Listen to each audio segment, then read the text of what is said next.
All right. Getting a lot of people joining in. It's good to see.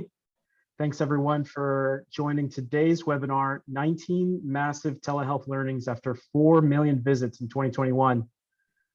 We are in for an exciting treat. And today I have the pleasure of joining Matt McBride, CEO and co-founder of Men. How's it going, Matt? Hey, doing great, Vlad. Excited to be here. Excited to have you. My name is Vladimir Negron. I also go by Vlad. I'm the head of demand generation at Mend, and we'll jump right into the agenda for today. So for today, we're going to be going over a few high-level items, but you'll see that it's jam-packed full of information. We're going to go over why is telehealth and patient engagement important, also running a productive telehealth program, and how to simplify operations and help more patients. We'll finish this off with a question and answer portion at the end. We want everybody to be focused on the webinar, so asking questions so that we can answer them at the end. Please use that fancy Q&A box at the bottom of your Zoom toolbar. We'll get all the questions and answer them at the end of today's webinar. We'll jump right in. So why is telehealth and patient engagement so important? Telehealth and patient engagement often go hand in hand, and one way to understand this is how to evaluate the value propositions for the stakeholders. And there are many different kinds of stakeholders. Matt, could you walk us through the differences in the value props from the perspectives of some of these key stakeholders? Yeah, I mean, they definitely do go hand in hand. I think especially now that we're able to see and treat and work with patients at their home. So, for example, you might need to collect forms, payments. There's other things besides just a video connection that happen. And so I think it's exciting to see that. And I think it's really a win for every stakeholder that's involved in this. So whether it's the patient, maybe it's more convenient for them, solve transportation issues, so on and so forth. I think for clinicians, can give them more flexibility in their own schedules to see patients, maybe more flexible hours. I think patients stay more engaged. The no-show rates are lower, so there's a greater opportunity to improve outcomes, all the way up to the executive offices, where perhaps there's new revenue, there's increased productivity from reduced no-shows and cancels, and a number of other benefits that can just create wins all the way around.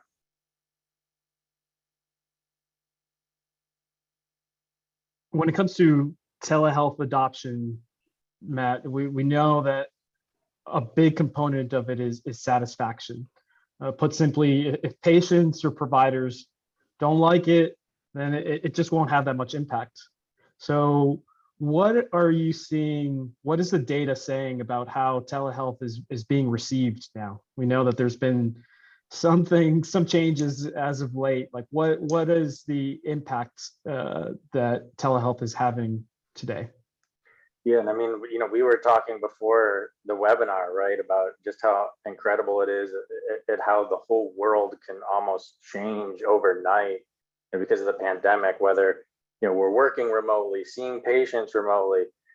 And so I think telehealth was a huge part of really keeping people safe and being able to provide care during the pandemic. And so at the same time, the Healthcare Coalition was formed by a number of different associations like the AMA, others health systems that were not paid, that were pooling data together to see what type of impact it was having. And so I think there's some big insights here. 73% of patients say they want to continue to use telehealth in the future. 83% believe the quality was just as good. 79% we're satisfied. We're going to get a little bit more into that one and how we can bring that number up a little bit. But I think even on the physician side, 68%, I think, saw opportunities for telehealth. And so, we were just talking about it being a win for everybody. And it was really used across the board. So, 73% of physicians used it for chronic care, disease management, med management, care coordination, hospital emergency. I mean, it basically, almost touched every aspect of healthcare. And then I think you start to see a lot of different data coming out where patients are almost preferring that telehealth option, where, that might be their first option that they want to see, instead of an in-person visit. So definitely a huge impact here. Yeah, I would say I would fall in that boat in terms of having a preference of telehealth over in person. Matt, transitioning over, we want people who are listening in to run a highly productive telehealth program. So we want to get to the meat of our webinar. We want to get into the 19 telehealth learnings, instruct people how we're seeing that organizations of all different sizes are doing things in order to run a highly productive telehealth program. Let's start with learning number 1. So we know that telehealth is extremely powerful when organizations can set clear goals, but Matt, can you explain why that is and what are some of the key goals that people can review when they're going through their process? Yeah, and I think, really what's important here is, to really define that problem within the organization, right? And I think then the goals branch off of that. And I think really carrying that theme throughout, the research process, maybe, even being years into a telehealth program, how are we performing against those goals and how are we measuring that, so on and so forth. But what we've also done on this slide is provided a lot of the reasons why we see customers implement robust telemedicine programs. So I think the number one reason is really to maximize productivity, right? So we're looking to reduce no-shows and cancels, which, the majority of our customers run single-digit no-show rates when they introduce telemedicine. They're looking to improve compliance and outcomes, maybe even load balance providers across multiple locations. Telemedicine can be a great way to, expand your market to an entire state or many states overnight. It's a little bit easier to expand business hours. You could have virtual hours without having to staff a physical location. It's a great avenue maybe to eliminate free work, even to attract and retain providers. We've seen groups go from a provider shortage to a provider wait list when they started having a large telemedicine offering. So, and I think the list goes on, but it's important to just establish that goal and then carry it all the way through and make that the theme. Now, Matt, we know that telehealth isn't for every type of appointment. What are some of the common problems and types of visits organizations can leverage when it comes to establishing a telehealth protocol? Yeah, I think where we see a lot of our customers focus is definitely around no-shows and maybe those visit types where you see a higher no-show rate. So, sort of identifying those problem encounters, right? So maybe there's certain programs where compliance drops off at a certain point. Of course, we had a pandemic, so maybe any infectious disease concerns, transportation, other barriers, those could be areas where you start to look to triage or route patients maybe to a telehealth visit. And then I think the categories of visits that we see would be medication management, follow-up visits, lab results, chronic care management, therapy, so on and so forth. So I think it's important to really just establish those guidelines within an organization. When is it safe? When do we need to physically, interact or lay hands on a patient to provide a quality of care? So I think this is going to be an important aspect to any successful telemedicine program. And when establishing a telehealth program, organizations we know should examine operational considerations from end to end, but that runs a wide gamut. Matt, could you walk us through what are some of those considerations, some high level ones that people should be considering?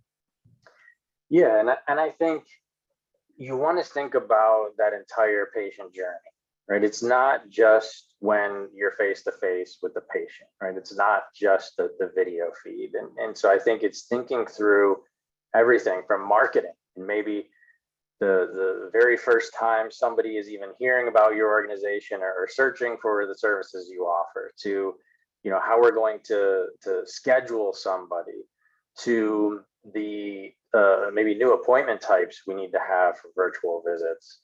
Are we going to integrate a solution or not? What does that look like? Reimbursement and charting, billing, coding, all of those things.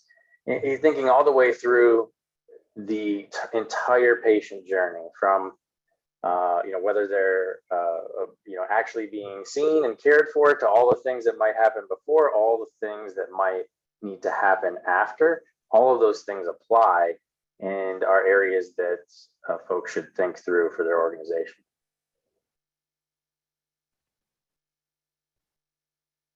Matt, we know that the public health emergency isn't going to last forever. So how should organizations that are trying to stand up telehealth think about some of these other considerations? Let's bring up legal, for instance.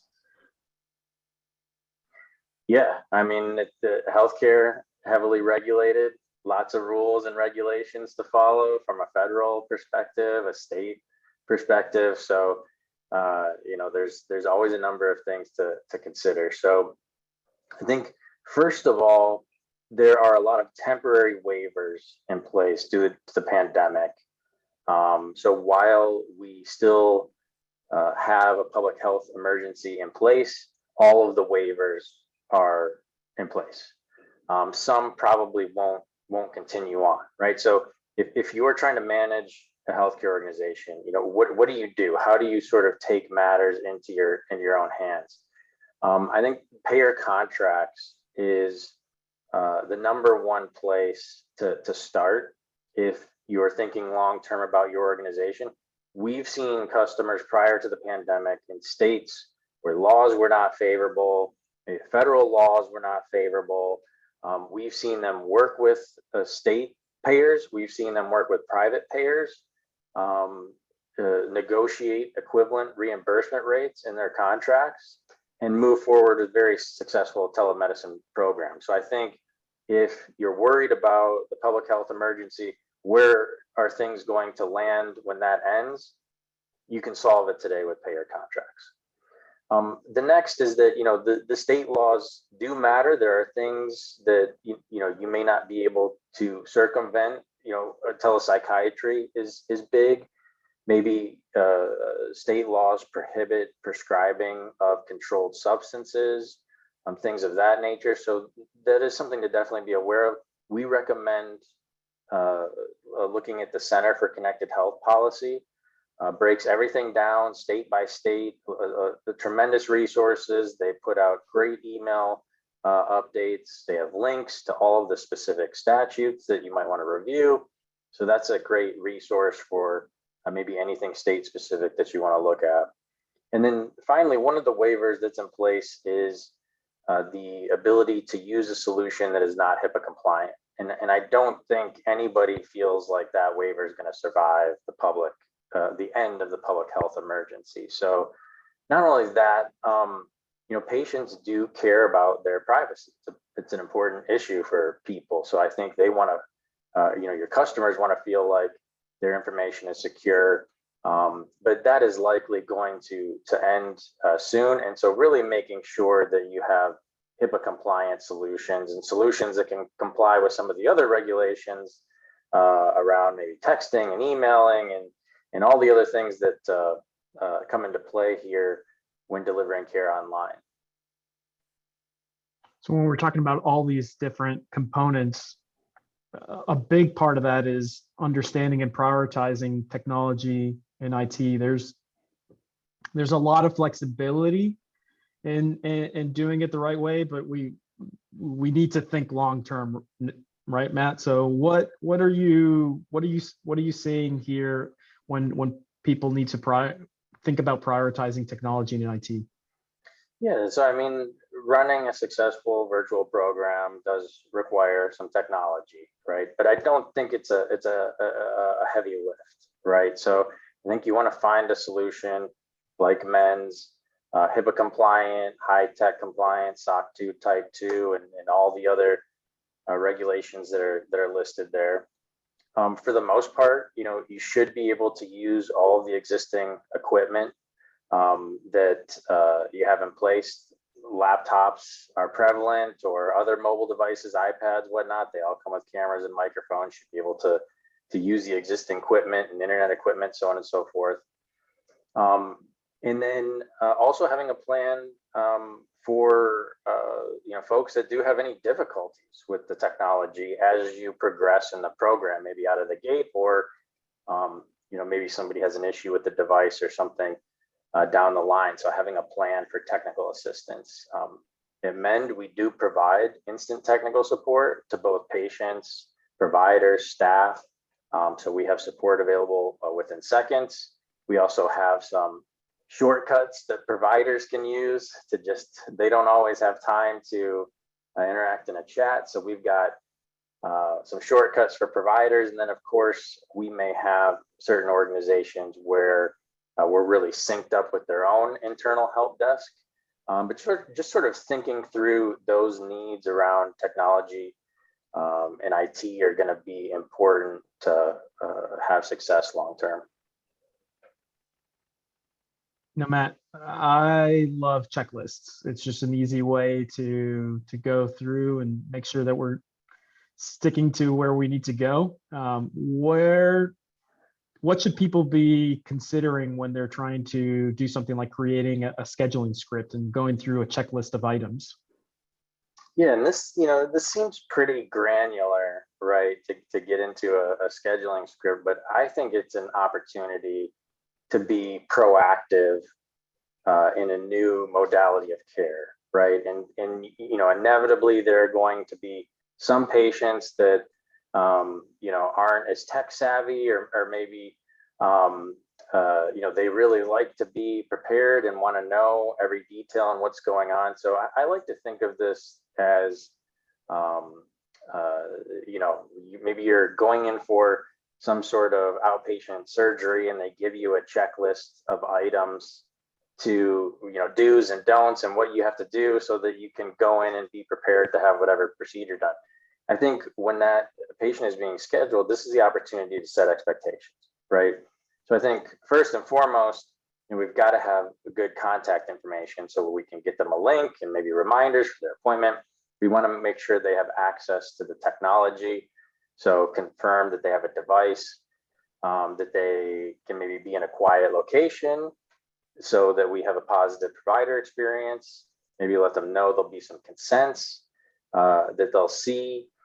Perhaps even set expectations of what to expect, right? So for men, they're going to get a link through email and text 30 minutes prior to the appointment, and also 24 hours, date of birth. They'll enter a waiting room. Maybe the patient is likely to experience a short wait or something along those lines. Can set expectations there, set expectations around the workflow that we'll get into a little bit. And then maybe other tips on, they want to be on a strong connection, maybe close other apps. Headsets can work better to reduce echo and things like that, being plugged in. If they have any issues, there's a tech support button or a help button that they can click. So I think this is just an area where you can be really proactive and set up your patients and providers for a successful encounter. speaking of the encounter, Matt, the days where providers are strictly conducting uh, in-person visits are long gone for the most part. But when conducting a virtual visit, there can be a wide variety of locations. So how should a provider's physical space be addressed, especially as it relates to the home office, if a provider is conducting virtual visits from a home office? Yeah, yeah. No, I think this is huge, and maybe something overlooked a little bit. And I think what's really important here is that if a provider is having an issue, that can affect every appointment for that day. You know, if a provider is ever called in sick or something like that, and you have to reschedule everybody for the day, like if they're having a problem, that can affect all of the visits. If a patient has a problem, that just maybe affects that one visit. So I think really making sure they have everything that they need, whether they're in an organization or in a location that the organization is responsible for, or maybe they're at their home. And so, you know, they've got to have good equipment, reliable internet, all of that. We need to check the maybe firewall, antivirus, or other device management software. The provider's physical space has to be HIPAA compliant. So a quiet, private space with no windows. Might even want to look at attire, lighting, things of that nature. Headsets could be important so that we reduce echo and have good quality audio. So there's a number of different things to even, you know, what if the provider does have trouble? How do they get technical support? Maybe they should have a backup device, a mobile device with cellular connection. And you know, do they know how to operate that? Do they know how to get technical support from, you know, a vendor like Mend or from the help desk? So I think really thinking through and paying attention to everything around the provider and how the provider does their visits virtually is going to be extremely important to just making sure that those visits happen and happen without issues. Matt, we reached the three-letter abbreviation portion of our webinar here. SOPs, Standard Operating Procedures. What are some of the new standard operating procedures and some other existing ones that people should be considering as it relates to establishing a telehealth program? Sure. I think a lot of the things that we're talking about in this presentation, and we put some of those areas on the slide as well, are different policies and procedures that you probably want to have documented, maybe even part of a training manual, an employee handbook, what have you. So having these things documented to protect the organization, and also to make sure that you really cover everything you should be thinking about. So maybe the verification of the patient's identity, perhaps even documenting their physical address. Where were they? You know, were they located in the state that the provider was licensed in? And maybe documenting that, you know, to prevent, you know, in case, so you're prepared for an audit down the road. Things like we just talked about, you know, if the provider could be remote, making sure that that space is HIPAA compliant. Capturing telehealth consents, if you want to have any policies around attire, other recommendations. Are there going to be, you know, scribes and translators involved? You know, what if the patient was driving a car when they connected to their visit? What should we do? What if there's an emergency situation?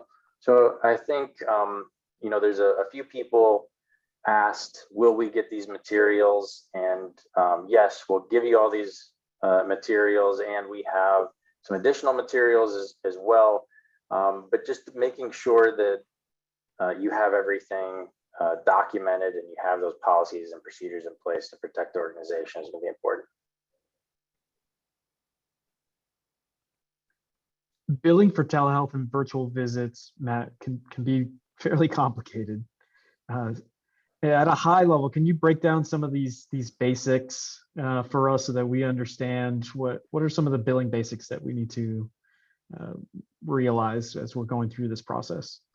And everybody's probably encountered this now that, you know, they've done some telehealth billing, or their billers have done it now. But I think these are the areas that are impacted. So let's say you were maybe doing some load balancing situation. You had a patient in one of your physical locations, so you were hosting them, and the provider was remote. You know, there's originating site codes that can be billed for if you're a host site. The place of service is going to be important to identify that has been updated for telehealth. The type of modality, the type of provider, type of services being delivered, making sure that those all meet the federal guidelines. And then finally, there may need to be some modifiers. And there's actually 2 new modifiers that the Center for Connected Health Policy just published about a couple weeks ago, the FQ and the FR there. So again, that resource, Center for Connected Health Policy, is a great billing resource that summarizes all of this. And there are over 240 different codes available for reimbursement, even though a lot of organizations might be using E&M codes with modifiers, so on and so forth. But there are 240 different telehealth codes that you can look at on the Center for Connected Health Policy website. So that's going to be a great resource to follow and just have an overview of everything involved in billing for telehealth. It's a great call out, Matt. And for the audience, we will be providing, as Matt mentioned, the deck, and it'll have the link to the Center for Connected Health Policy. Matt, telehealth, we know that it doesn't have to be just basic video conferencing. In fact, there's a wide variety of workflows. Here, Matt, can you walk us through an example of just one of these different types, and then later we'll talk about some of the other types of workflows? Yeah, I mean, I think a big part of what our team does is help design and define those workflows. And you don't have to be, you don't have to pick just one workflow. We could have numerous different workflows, and we'll touch on some of the differences briefly. But here's a scenario that's possible, right? So the first is, maybe we start with a scheduled appointment. That can be scheduled by the staff, patient. That can be integrated so that there's no duplicate data entry. A solution like Mend, we can handle all the appointment reminders, all of the links, all the digital forms, all the consents, any tech support that might be needed, which is pretty rare, but we do provide that. At the time of the visit, the patient could click the link, put in their date of birth, and that's it. They're in our enhanced virtual waiting room that we'll talk about in a little bit. From there, you could mimic your in-person workflows. So they could meet with somebody that checks them in. Maybe collect a co-payment. We do have automated solutions for that as well, but they could set expectations, greet the patient, whatever kind of experience you want to create there.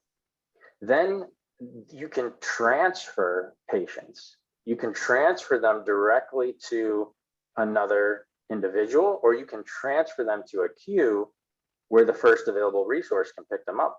So maybe after check-in, you want to transfer them to a nurse MA to get everything prepped for the provider. Maybe you just want to transfer them right to the provider. That is possible as well. When the actual sort of clinical encounter is complete, you can even transfer them again to a checkout process.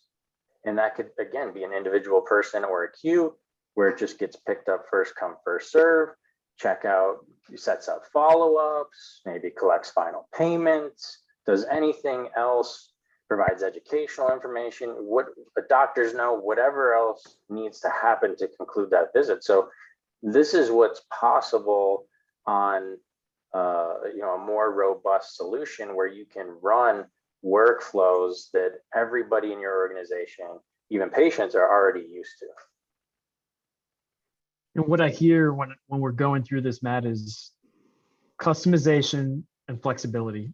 Those two things are key. But could you elaborate a little bit more about why that is? And let's use Mend as an example, right? What is Mend doing? How has Mend risen to that challenge where others are struggling when it comes to these workflows? Yeah, so first off, we have every kind of workflow that's going to be needed. We've been doing this for a long time, over millions and millions of patients. And so there really isn't much that we haven't encountered already. So we already talked about queue and transfer a little bit. We have a kiosk mode, which we'll get into a little bit, but if you're hosting the patient and the provider's remote, you can add other participants easily into the visit, which we're going to talk about a little bit more. If you need to do group visits or group scheduling, we can handle that. We have talked about scheduled appointments. We can also do ad hoc encounters, so encounters that are not scheduled. And we have different ways for patients to join. We have integrated workflows or non-integrated workflows with waiting room links. They can also be used for on-demand types of workflows. So again, this is a big part of what we do. Not every organization is the same. Some specialties are different. Behavioral health specialty might need one-on-one, group, and kiosk. Primary care maybe focuses more on one-on-one. Urgent care needs more on-demand. So there's a lot of differences there, and even if there are differences within your specific organization, we can usually design and accommodate those customizations and design a workflow that's going to be successful. Matt, this is a really good point to take a quick break and poll the audience. We really want to know, we're talking about different workflow options. We want to know, what kind of telehealth solution do you currently have in place? Whether it's something like a video conferencing tool like Zoom or Google Meets, or maybe it's an app-based solution like FaceTime or WhatsApp, or maybe you're utilizing an enterprise HIPAA compliant solution like Mend, or maybe you're still waiting to see how everything pans out and what's the right solution, and you're not currently utilizing anything. We really want to know, and so there should be a poll up on everybody's screen now. Take an opportunity to answer it, and we'll share some of the results towards the end of the webinar. For now, we'll continue on. Matt, operational ease and use best practices. Basically, what are some of the tips, tricks, and some of these best practices that organizations should have for operations? Let's start with this slide where it's focused more on the tips to help more patients. Yeah, so we've got a few learnings here on this slide. I think with telehealth, maybe thinking about on-demand, thinking about walk-ins, whether maybe there could be an urgent care component to your practice that helps establish the relationship for new patients, or maybe you want to use some on-demand appointments to fill gaps in the schedule. I think that's something to definitely think about, and something that's possible with telehealth. We also recommend that staff and providers connect to every visit. We have an automatic nudge that goes out when a staff or provider connects. So the patient would get an automatic email and text nudge saying somebody is waiting for them. We do have a dialer that we're going to go into more detail about that, and nudges there. And then we have another tool to communicate something more custom via text message that we're going to cover, but that nudge can definitely be important to potentially get a patient onto the visit. Telehealth phone call reminder. I don't know of anybody else that offers this outside of men, but we definitely see populations from time to time that, they just are not, they don't live on their text and email. I mean, the majority of the time a text message is going to be open very quickly, right? And that's going to get somebody's attention. We can make an automatic phone call to that person, an hour before the visit, even the day before, just letting them know that it's time for their visit. They were sent an email or text, click that link, put in your date of birth.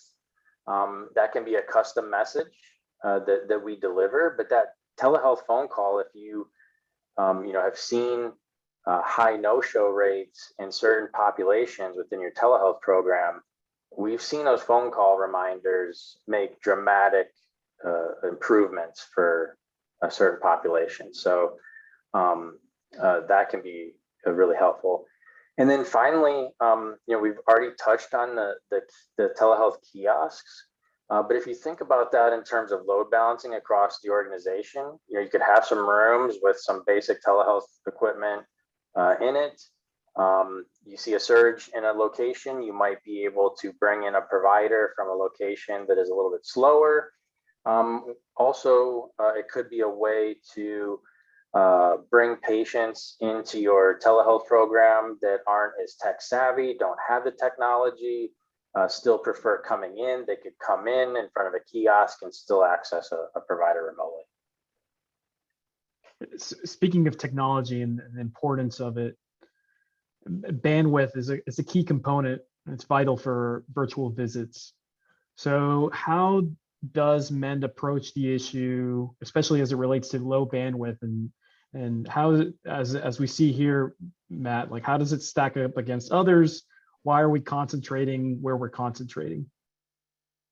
Yeah, I mean, there isn't a perfect 100% solution for connectivity. I mean, there can even be, phone calls sometimes that are staticky that don't go through.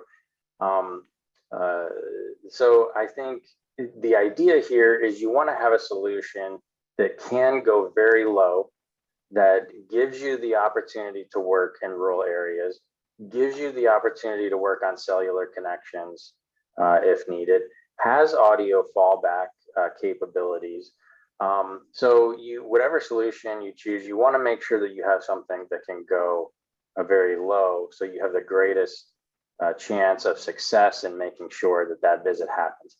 It's no solution is going to be 100%, but there's definitely solutions that are better than others, and we'll be able to go lower to make sure that visit happens. Now, when we're approaching the topic of being reachable versus unreachable, Matt, I look at this and I think, like, I don't even know if my doctor has my email address, right? So how do providers ensure that they're collecting the right kind of information so that they can communicate effectively with their patients? Yeah, and we're going to cover some of this data next month. How many email addresses do we see? How many mobile numbers do we see? Some of those statistics we'll be covering next month. But I think what's important here is to make sure for a telehealth patient engagement, anything that you're going to be doing digitally, even if you want to put a newsletter out there or leverage contact information for marketing purposes, I think it's becoming more and more important to make sure that you have a phone and an email address for all patients. And I bring this up because we still see about 1.5% to 2% of the time that we will get an appointment where we are supposed to send forms, reminders, get them connected to the telehealth visit, and they're completely unreachable, right? We're not provided with a phone number at all, with an email address at all. 1% to 2%, that can make a big difference especially in a larger organization.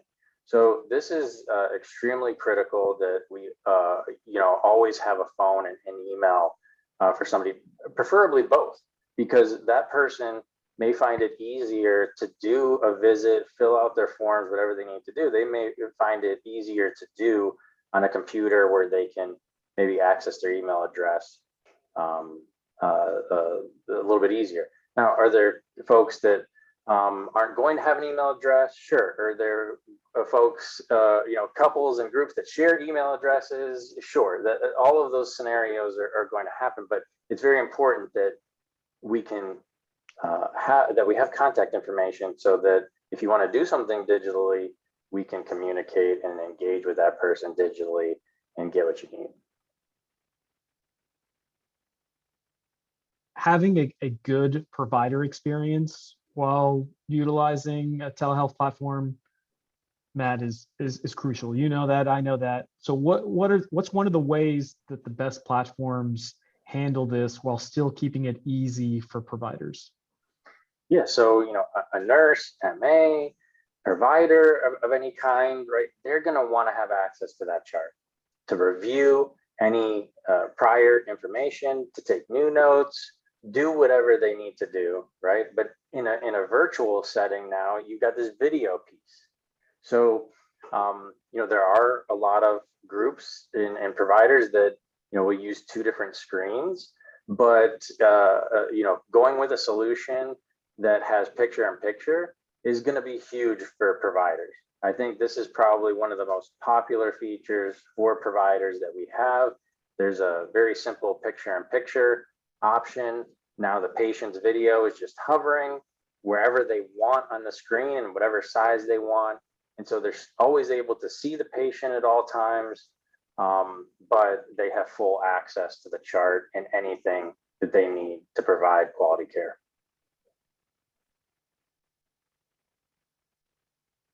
We talked about nudging a lot a few slides ago, Matt. Nudging patients, we know that it's crucial for reducing no-shows. Can you explain how Mend has improved its capabilities to do this and how it's able to easily add in those third parties?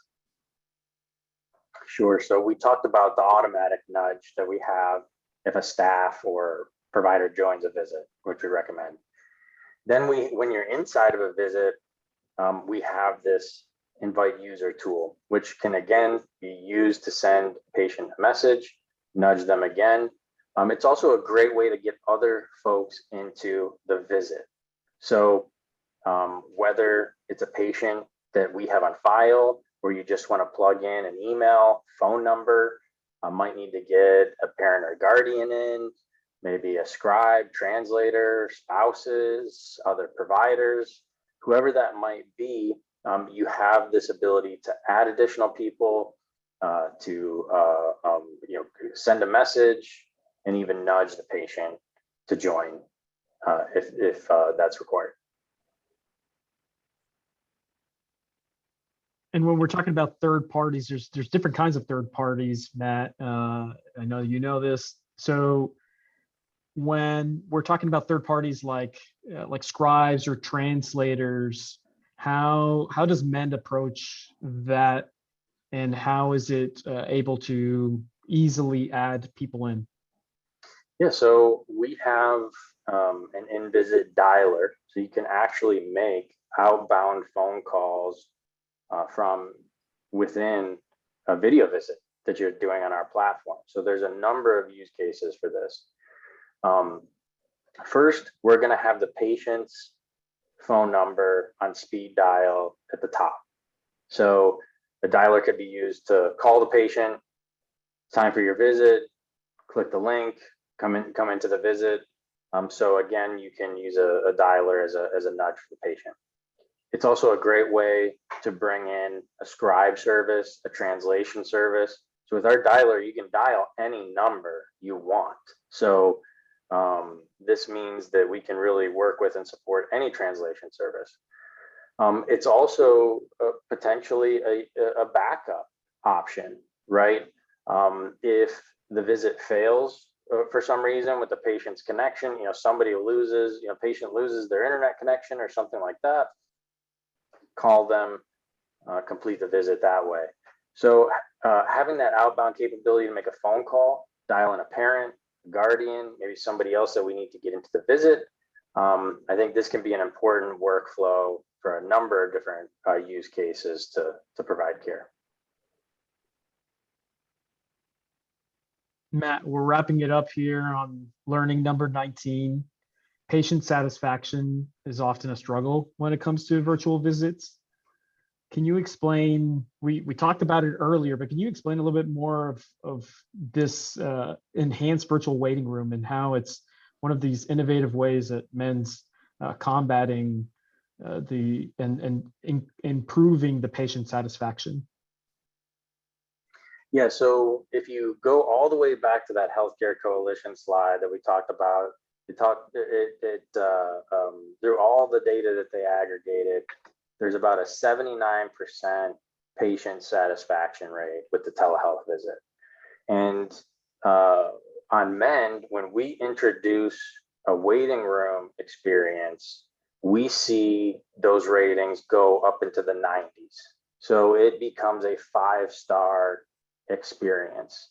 And so we literally can measure a 23% increase in patient satisfaction. That's not just us handpicking, one situation. If we look at all of the data that we've collected and all of the star ratings that we have after a visit, there's a 23% delta between somebody who's looking at, a blank screen and somebody that's going through our enhanced virtual waiting room experience. So this is a Netflix style experience that has lots of educational content. So TED Talks, videos on meditation or cardiovascular health, you name it. Patient can select and watch whatever they want while they're waiting. Those wait times that you experience in person, can translate into a virtual setting as well. So I think optimizing that experience, using this as an opportunity to educate that patient so they can learn something that maybe makes them a little healthier. Maybe you want to educate them about your organization and your story and how it began and other services and great things that you do or things that you do in the community. You can upload your own video content to that. But we've seen this make a dramatic difference in patient satisfaction, which is extremely important so that you can drive patient loyalty and really keep that person engaged in their care. And if they ever need anything down the road, really drive that long-term relationship with that patient.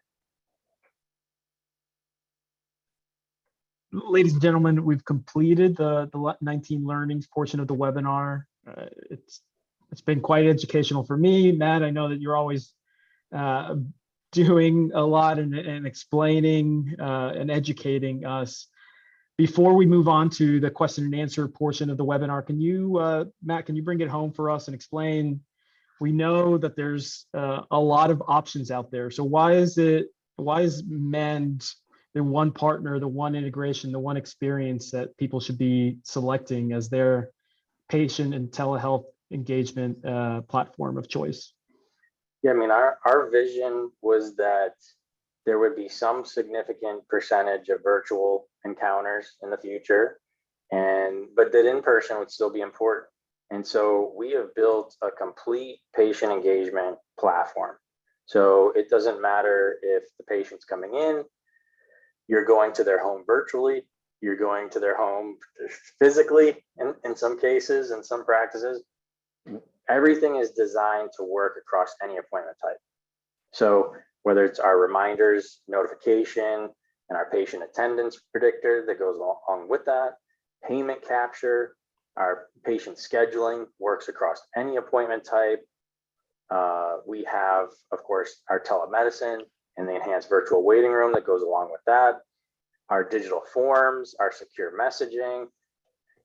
Mend is designed to be that one partner, that one experience, one integration that you can leverage over and over again for all the different patient engagement needs that you have. So we're not just a telemedicine solution, we can be that long-term patient engagement experience as well. Great.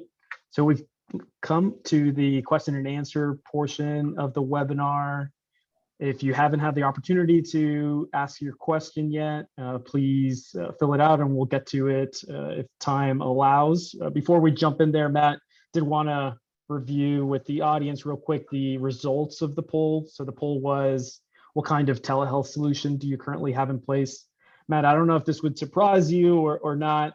It's looking like about 40% of our audience is currently utilizing an enterprise HIPAA compliant solution, with another 40% utilizing a video conferencing solution like a Zoom or Google Meets or Teams.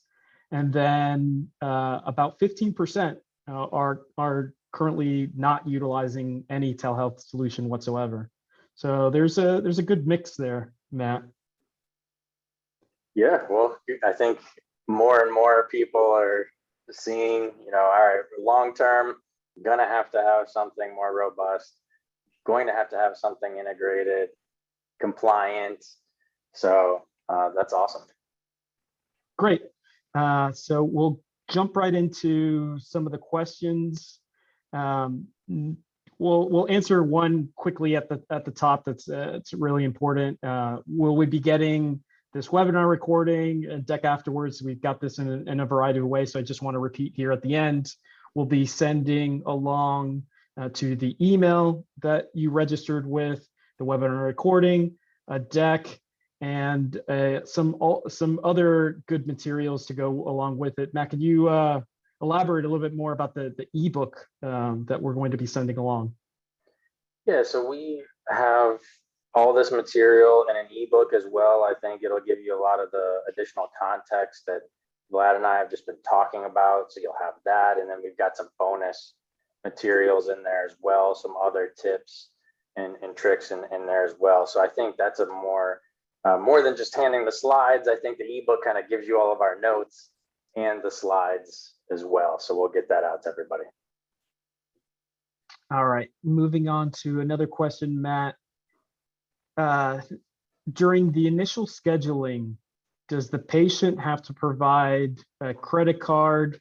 And if they don't have it, what happens on the next step? So this is, we're only going to be able to answer for men specifically, but Matt, can you explain a little bit of men's process when encountering a situation like this? Yeah, payment is an important piece. We have different payment workflows. You don't have to ask somebody for a credit card. We can make that a requirement. And we even have new solutions to collect copays or even collect the full amount automatically after the visit. So I think we have a number of different payment workflows, and we can, our solution architects can review that and come up with something that makes sense. Here's another question, Matt. What's the current, and I'll preface this by saying Matt and I are not legal experts or not providing legal type advice, but there is a question, if you can maybe high level it for us. What's the current status of legality if the U.S. physician is outside of their state of license? Yeah, the provider can be anywhere. And that really has never changed. Provider can be licensed in multiple states. I think what's key is that the patient's physical location matters. So the patient has to be physically located in the state where the provider is located. So that's what I think you want to pay attention to. That's maybe what you want to document. What address were they at the time of the visit? May need the address for other purposes too, but the provider can really be located anywhere. Here's another men specific question, Matt. Does each employee at an office need a separate login to utilize Mend? Yes, you do need a login for each person, but the way that our licensing works is the folks that are going to be doing encounters, so the providers that are actually going to be maybe billing for services, the licensing would be structured around those billable providers, and then any additional staff or other people that needed to help administer things going on in our program, those are included at no additional charge. So you can have as many staff members as you want in Mend, but really though our licensing is really just only based off of that billable provider. I'm gonna take this one to also mean about Mend specifically. Is there an app that a provider can use, or is it only based from the internet, basically web-based? So answering for Mend, Matt, could you elaborate a little bit more on that? Yeah, we do have a brand new provider app experience.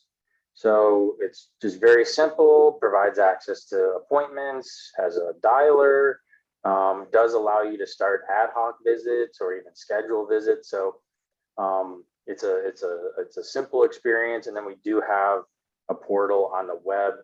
So for providers, they have both as an option. They can use the web, and we do have an incredible looking app that works on mobile, iPad, landscape, portrait mode. So we have both available. Great. Somebody's asking more about related to poor bandwidth. So the question is, will the call functionality allow the provider to drop the video call and transition over to a basic phone call because they're saying that their state just has very poor bandwidth and they often have to utilize alternate means for appointments? Yeah, I mean, I would say that, we do have a lot of customers that serve rural areas that do very well. So I think,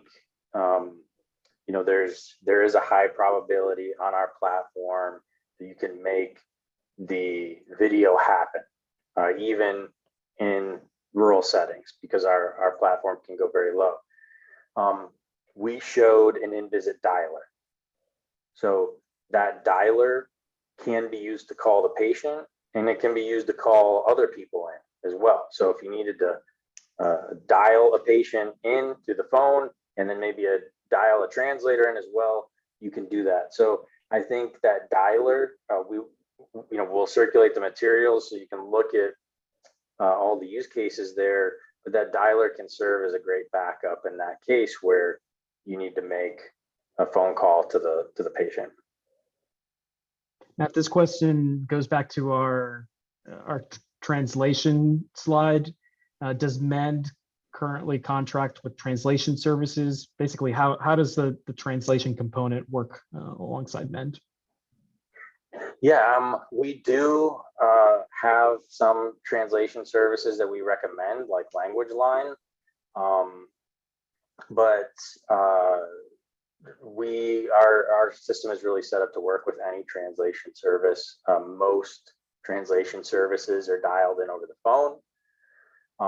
If you needed American Sign Language, we have, a lot of times those are scheduled in advance. We have the links that can be provided to the certified person providing sign language services. So I think we would just recommend maybe a service like LanguageLine that's going to have everything. I mean, you're going to be able to get a translator in seconds.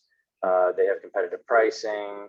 They have American Sign Language, anything that you might need. But we're really set up to work with any translation service, any scribe service. We can dial any phone number and connect them into a visit. Great. We're going to wrap up the questions here. If your particular question was not answered, then we can reply back. You can either schedule a custom demo. The website is mend.com/demo. And Matt is also gracious enough to put his email there if there's any specific questions He'll go in and answer you. One last thing before we wrap up, though, Matt, there was a few questions on cost. I know that cost is important for everyone, but there is also a variety of ways to determine the specific needs for each organization. So again, if there's a cost related question or how MENT can serve you, we would greatly appreciate you to reach out to us through a demo, and then we can discuss it for your specific organization, your specific needs. And our solutions are very affordable. So definitely reach out, and definitely feel free to email me with any questions anytime. Thanks, everyone. Again, we'll send along the recording and the deck at the conclusion of this. It'll come sometime tomorrow afternoon.